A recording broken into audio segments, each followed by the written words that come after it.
All right. Hey, Shalom. First and foremost, I want to give all praises, honor, and glory unto Yahweh, Bahashem, Yahweh Shai, Bahashem, Rachak Wadash, and double honors unto the apostles and elders of Great Millstone, as well as the men that taught them, and peace and blessings to all you Akim out there who pushing his word with all truth and sincerity, and as well as all you believers out there who believing on the gospel. And it's the brother Korah Abad from the GMS Houston camp. And I want to go into another lesson. And Lord willing, it do be edifying. And doing a little meditating earlier, and what I want to touch on, well, it actually stems from me reading 1 Corinthians, the 6th chapter. You see, it actually stems from me reading 1 Corinthians, the 6th chapter, which that's the first precept I'm going to get here in a few. And what Apostle Paul was talking about when he was speaking to the church or writing a letter to the church of Corinth. I guess they had, some infightings, within the body, some skirmishes to where one brother wanted to sue another brother. Right. You had brothers going to the government for help. And pretty much Apostle Paul said, look, y'all can't. Why y'all going to the government for help, to heathens and non-believers for help? People who ain't got the spirit.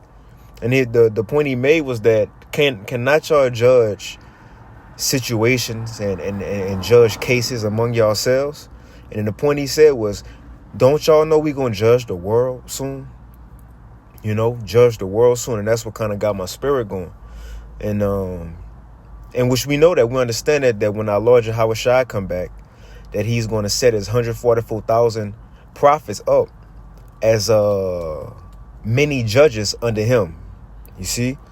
Not M-A-N-Y, but M-I-N-I, right? Like Apostle Tahar said a while back, many most highs. That's going to be the 144,000, a governing body.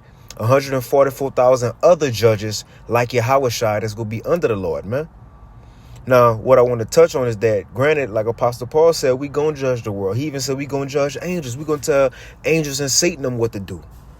But before we get there, this is what I want to talk about in this lesson, how the stage that we at right now in this process, right, which is waking up in the captivity, finding out the filth that we was doing, how we was living like heathens and getting this truth back, understanding back. In other words, the instructions on righteousness, we finally getting that back, the way of our power back, right? But where we at right now in this stage of the process is that the Lord is prepping us to be judges of the world to come. Right now in captivity, as we found out this information, we are starting to change our lives for the better. Lord, when I kind of touch on that, what I've been thinking about here in a few.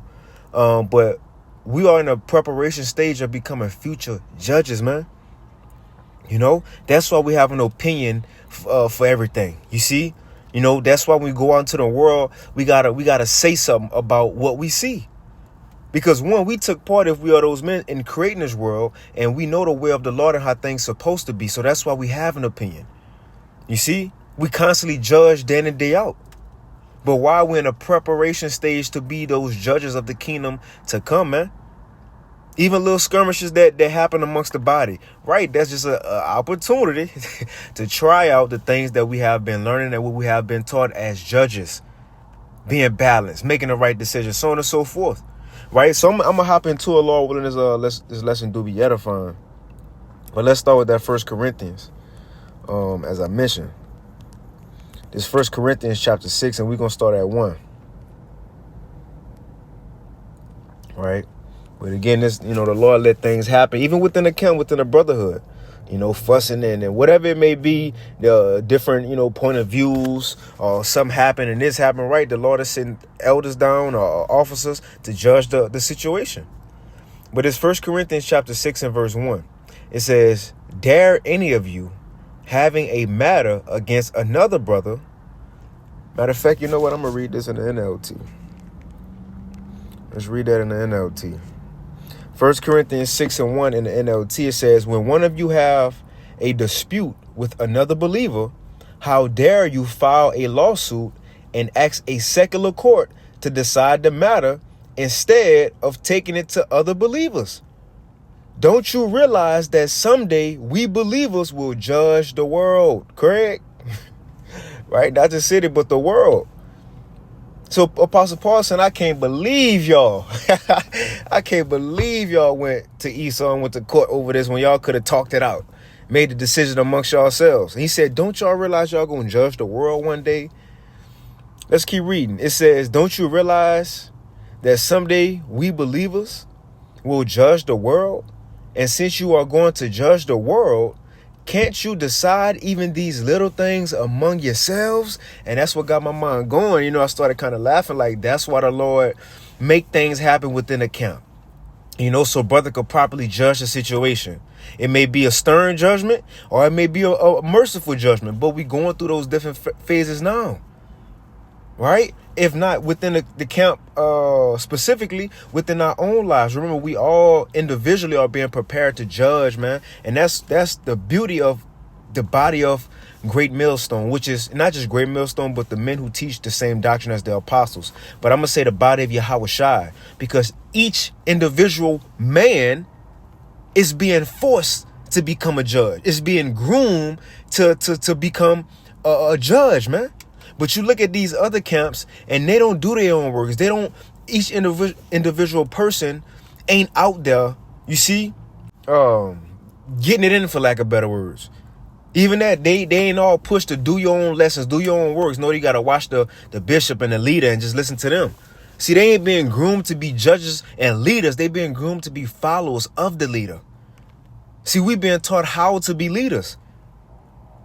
Let's continue. 1 Corinthians 6:2 in the NLT, it says, don't you realize that someday we believers will judge the world? And since you are going to judge the world, can't you decide even these little things among yourselves? Don't you realize that we will judge angels, right? With the authority that Yahawashi going to give us, we going to call the shots in the world along with Yahawashi. It says, so you should surely be able to resolve ordinary disputes in this life. See, that's the point, in this life, before we gonna be them judges. This the practice period right now. See, this the period that we learn. See, when we get in the kingdom, we ain't go learn, we ain't go do wickedness, we ain't go learn wickedness. No, we getting that experience, or we had that experience of wickedness in this life. Now the Lord have transformed our mind, you see, transformed our mind, and now we know kind of like say Adam and Eve, they know both sides of good and evil. And I know the apostles bringing out how the elder Yaquab, he'll often mention that, how we had to go through this so the Lord so we could be proper judges.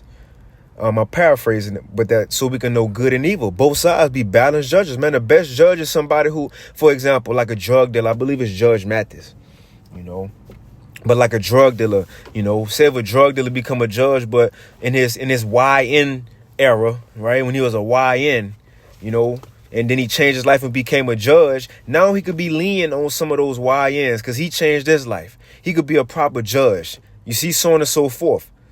All be stern when it's time to. That's what the period we going through now. So the perfection can be in the kingdom, which ultimately Yahawashi go make us perfect anyway. But it's a practice period. So it says, don't you realize that we will judge angels? So you should surely be able to resolve ordinary disputes in this life, man.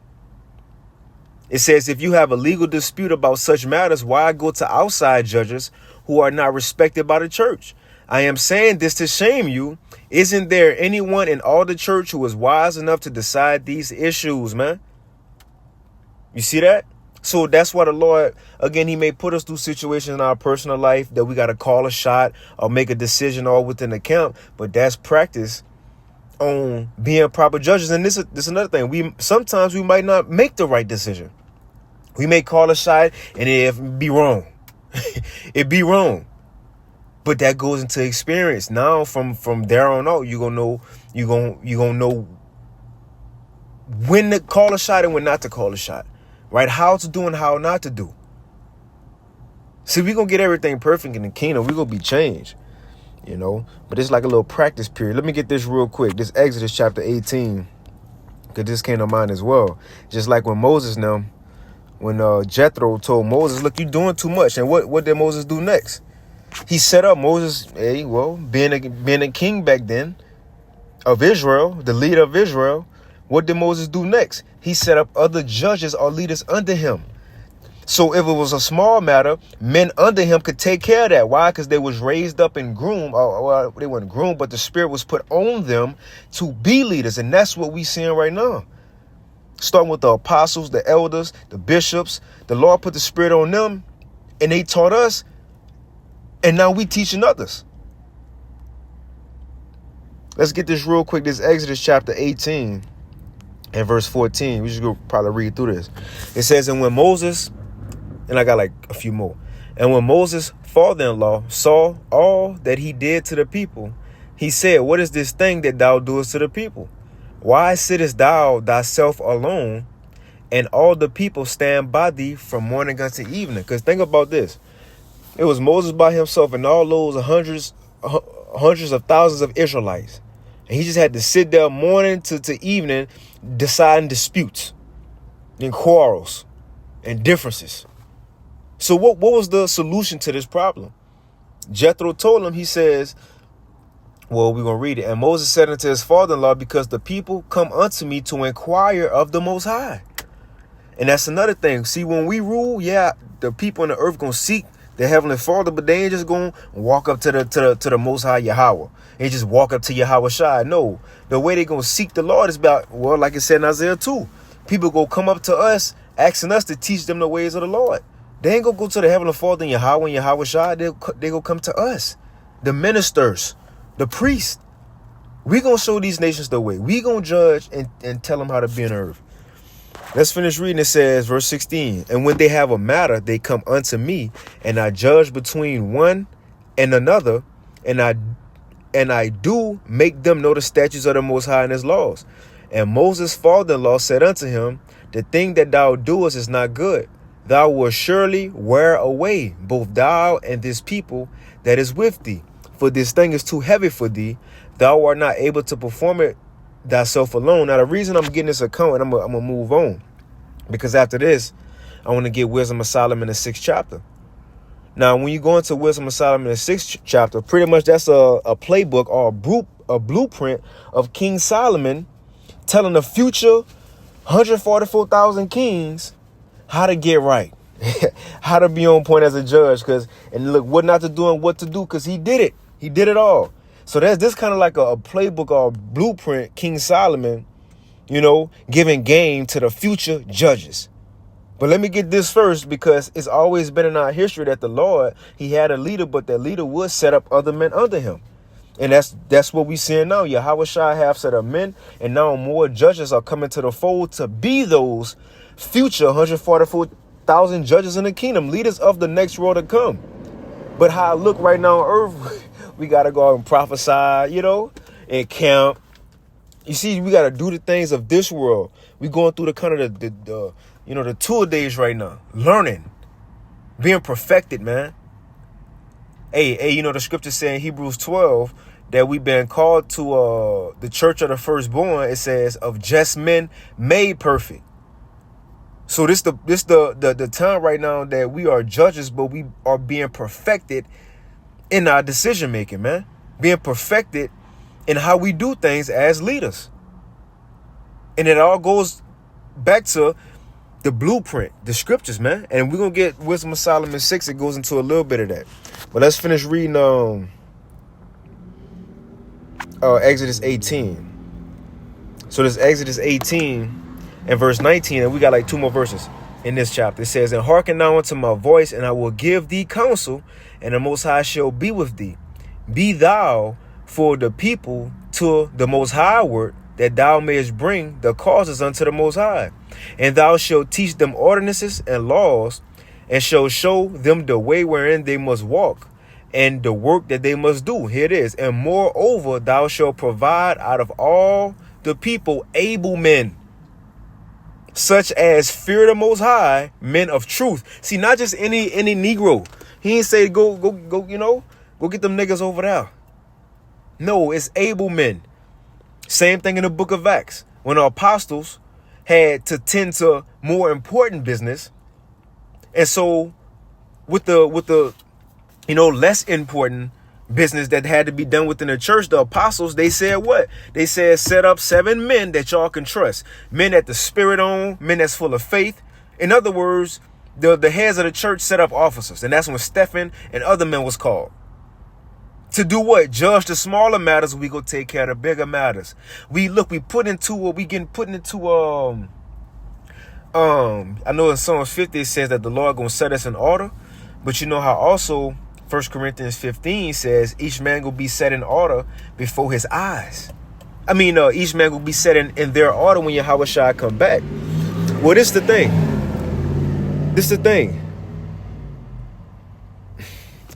Anyway, well, I ain't gonna say that, but the thing is, if it's an order to it, when men being called now, you have elders, apostles being set up, and elders and bishops being set up, and then in each camp you have elders set up and elders set up officers and so on and so forth. Right? That's the Lord setting up his governing body.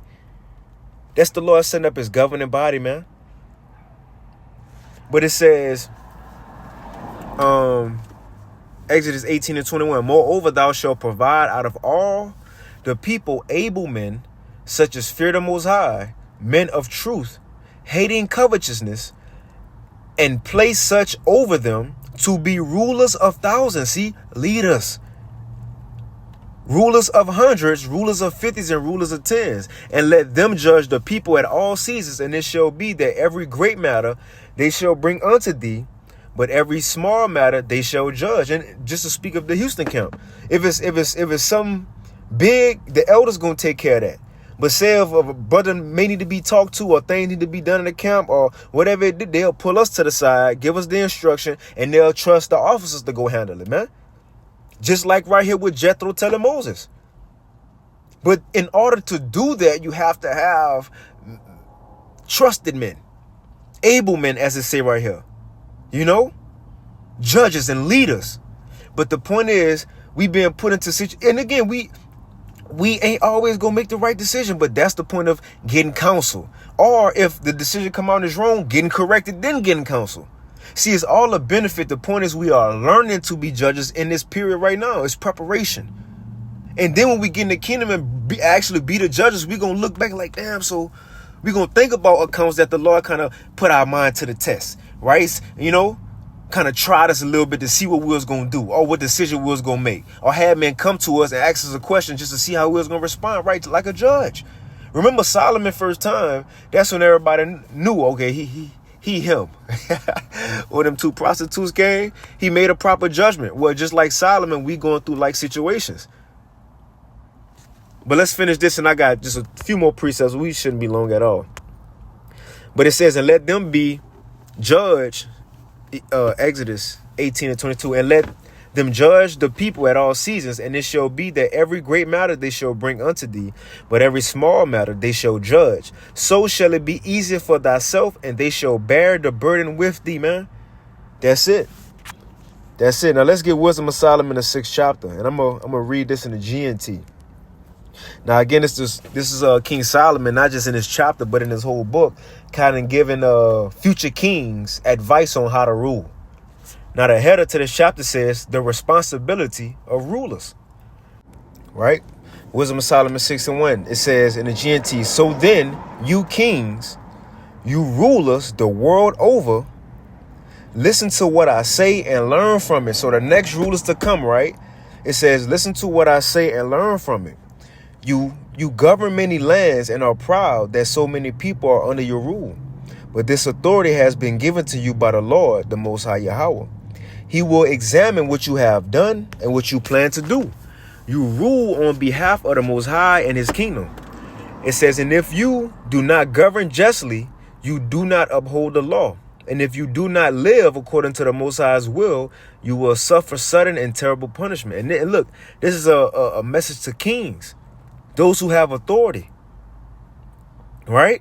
And it says, you will suffer sudden and terrible punishment.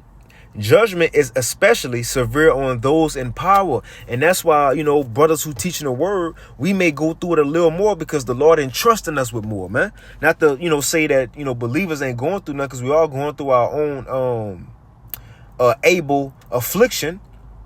But as it's going to say right here, the Lord judged those who are leaders a little more. It says, judgment is especially severe on those in power. Common people may be mercifully mercifully forgiven for their wrongs, but those in power will face a severe judgment. The Lord of all is not afraid of anyone, no matter how great they are. He himself made everyone great and common alike, and he provides for all equally. But he will judge the conduct of rulers more strictly. It is for you, mighty kings, that I write these words. See, so Solomon saying, look, so y'all who want to rule, I'm writing these words for y'all, man. So let's see what he got to say. Because again, where are we at right now? We're in a time period that we coming out of captivity, finding out everything that we once knew and how we lived was wrong. And so now we're in the situation to where we have to find out what's right and how to do things. In other words, we're in the process of desiring wisdom. How can we get better? How can I get better in my personal life? How can I have better decision making? Well, King Solomon, he go on to say, keep that mindset, because that's going to lead you to actually ruling. And that's what we are right now, the preparation stage to being the kings of the next world to come. That might be the title. Well, I'm at, so I can remember 21. That might be the title. We're in a preparation stage to be kings of the next world to come, man.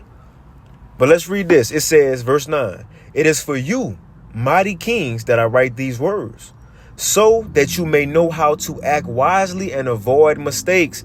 See, in the kingdom, we gonna know how to act wisely. That's for right now. It says, these are holy matters, and if you treat them in a holy manner, you yourselves will be considered holy. And if you have learned this lesson, you will be able to defend yourselves at the judgment. So then make my teaching your treasure and joy, and you will be well instructed. Now he about to go into value and wisdom. Right now, I'm not going to read the whole thing. It says, verse 14, get up early in the morning to find her, talking about wisdom, and you will have no problem. You will find her sitting at your door. In other words, when we wake up, we should be reading lessons, studying, doing something that get our mind going on the Lord. You know, allow us to focus up, not like these people in the world wake up and start blasting Sexy Red or something, Glorilla. No, we kings supposed to get up and focus, because we don't know what could befall us throughout the day. It says to fasten your attention on wisdom is to gain perfect understanding. If you look for her, you will soon find peace of mind, because she will be looking for those who are worthy of her, and she will find you wherever you are, and she is kind to those who will be in every thought. Now I'm going to jump down. It says, verse 17, wisdom begins when you sincerely want to learn. To desire wisdom is to love her, and to love her is to keep her laws. To keep her laws is to, and you have to read it because I'm skipping over a lot. It says, and to keep her laws is to be closer to them. And to keep her laws is to be certain of immortality. And immortality will bring you close to the Most High. It says, this desire for wisdom can, check this out, this desire for wisdom, so the constant studying, the constant learning, the constant growing, changing our ways. It says, this desire for wisdom can prepare you to rule a kingdom. We're in a preparation stage of being the next rulers to come. Being in this truth, right? Like what we started with, the Lord making us go through things within the body, within our personal life, to where we have to make judgment calls. You see? Judgment calls. This, again, we are preparing, man. And what we're being led by? Through the Ruach HaKodesh, which is ultimately the wisdom of the Lord, man, Yahweh Shai. And keep desiring that. If we keep wisdom in our decision making at the forefront of, should I say, if we keep the truth, right, the law, wisdom at the forefront of our decision making, our judgment calls, then that's likened unto constantly seeking wisdom. Because you choosing what the scriptures would say. Well, King Solomon saying right here, if you keep that mindset, that's going to lead you to being an actual ruler then. And that's exactly what's happening now. Wisdom of Solomon chapter, and we're going to move on, 6 and 19 in the GNT. It says, verse 20 in the GNT, this desire for wisdom can prepare you to rule a kingdom. See, so we're in the process right now of being, again, prepped to be future judges. Now I'm going to get this real quick, and I can wind it down here in a few. I ain't really planning on it to be this long. But this is Matthew chapter 19, because we was promised that we was going to be judges when Yahweh Shai come back if we endure. The point is we are learning that now, though, before that happens. See, when the 144,000 get in the chariot, nobody going to be surprised on what's happening, what's going on. Or when they be, a crown be put on their head and they be told, and they get told they're going to be a judge of the next world to come. Ain't nobody going to be shocked and say, oh my God, for real. No, that's what they expected. Why? Because they was practicing that on earth before the ascension, before they got beamed up. This Matthew chapter 19 and verse, I'm going to start at 27. Matthew 19 and 27. Then answered Peter and said unto him, unto Yahushua, he said, behold, we have forsaken all and followed thee. What shall we have therefore? See, even them, they was being prepped to be judges. Just like us, we left everything to come into the school of the prophets. So Peter asked him, what we going to get for this? It says, and Yahushua said unto them, verily I say unto you, that ye which have followed me in the regeneration, when the Son of Man shall sit in the throne of his glory. So when Yahushua come back and rule, it says that ye also shall sit upon 12 thrones, judging the 12 tribes of Israel. Now, it's not just going to be 12 thrones. Now, that's the 12. It's going to be Yahushua with the most exalted throne. You're going to have the 12 thrones under him, which is for the 12 apostles. You start with Apostle Peter. And then after that, you also going to have other 144, or should I say, the rest of the 144,000 judges, man, after the 12, who also go sit on thrones of judgment. And it says, judging the house of Israel, which at this point in time, our people won't do wickedness. So we won't have to literally judge them or condemn them to death, which I would say, hey, we're going to be rulers. We're going to have land and people. So I'm sure we will probably give our people advice on how to rule, what we would do. This is what I'll do with these slaves. This is what I'll do with this spices. I'll send this over here. I'll send that over here. They probably going to be coming to us for advice as Israelites. But these heathens are even coming to us as the judges on how to judge they slaves. But these heathens, we going to judge them too. The point is, Yahushua's men going to also sit on thrones with him and judge the next world to come. Let me get one more. This Psalms 122, which ultimately is the house of David, as it's about to say who going to judge next. This Psalms chapter 122 and verse 3, it says, Jerusalem is builded as a city that is compact together. Whether the tribes go up, it's talking about in the kingdom, the tribes of Yahweh, Ba'ashim Yahushai, unto the testimony of Israel to give thanks unto the name of the Lord, Yahweh Ba'ashim Yahushai. It says, for there, right? Where's the there? In the kingdom, when we rule. It says, for there are set thrones of judgment. The thrones of the house of David. Come on, man. 144,000 men. The house of David go rule with the one that's sitting on David's throne, which is Yahushua. But the point is, the Lord is setting us up, bringing us together, and it's just called camps now, making elders and heads and bishops, apostles, officers, and so on and so forth. All that's being set up now for when we could be put in our proper order and perfection in the next world to come, man. Let's read that again. It says, for there are set thrones of judgment, the thrones of the house of David, man. But I'm going to end it right there. Lord willing, this lesson was edifying. I want to give all praise to Yahweh, Ba'ashim Yahushua, Ba'ashim Rachak Wadash, and with that, Shalom.